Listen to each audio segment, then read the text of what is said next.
La souveraineté alimentaire, c'est le droit de la population à une alimentation saine. Aussi, c'est le droit d'un pays ou bien d'un peuple de définir ses propres politiques agricoles.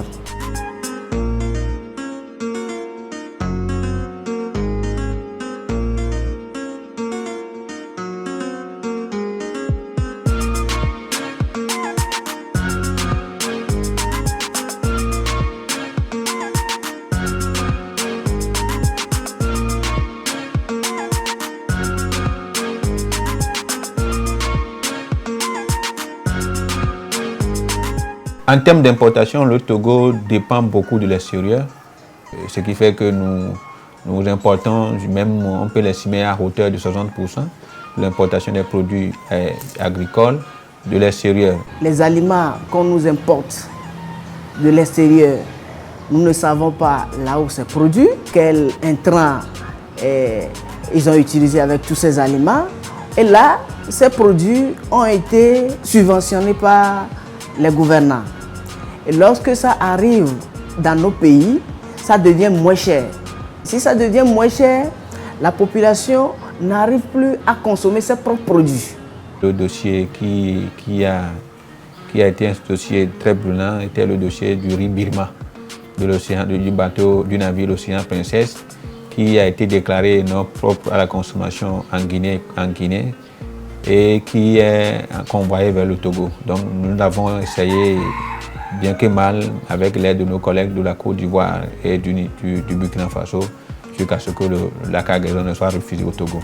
Et donc nous ne pouvons pas dire que les produits qu'on importe sur le sol togolais sont des produits de qualité. Loin de là.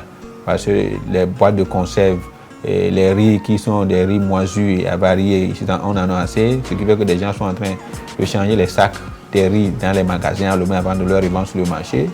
Les huiles de cuisson ne sont pas des huiles de bonne qualité et d'autres institutions, organisations partenaires, on a fait une analyse de plus de 13 types d'huiles et on n'en a que détecté que 2 qui sont de bonne qualité.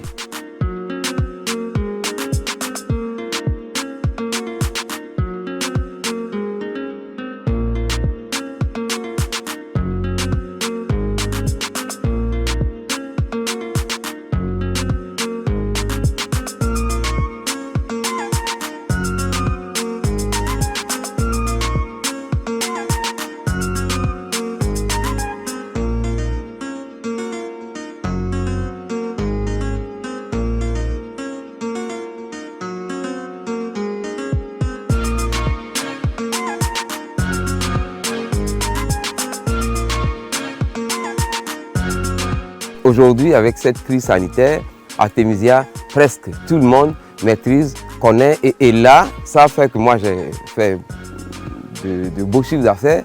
J'ai agrandi ma culture et même ça fait de ce que je me sens utile. Parce que grâce à Artemisia, je me dis, j'ai donné quelque chose, j'ai fait de ma part à la nation.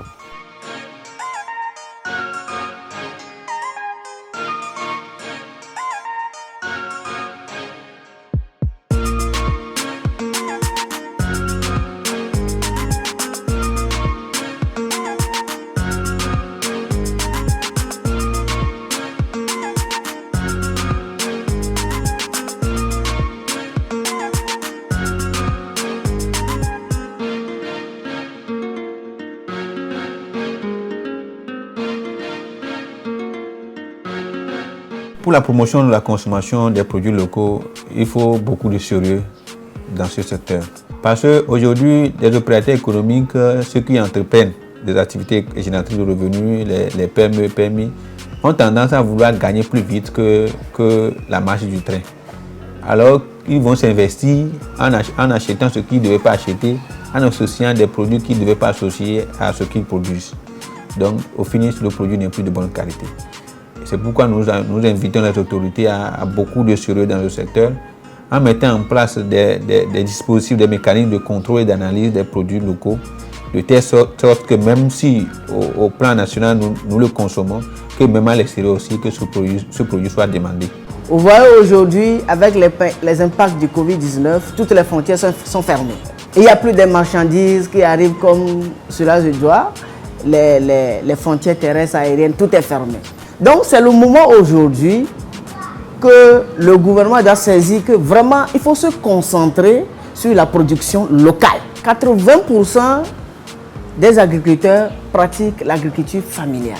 On a tendance à croire que tout ce qui nous vient de l'extérieur est meilleur par rapport à ce que nous avons ici, ce qui est une erreur très grave. Nous avons de bons produits, nous avons tout chez nous, de qualité supérieure par rapport à ce qui est importé. Et donc nous voulons saisir l'occasion pour inviter les uns et les autres à consommer togolais parce qu'on connaît la source d'où ces produits.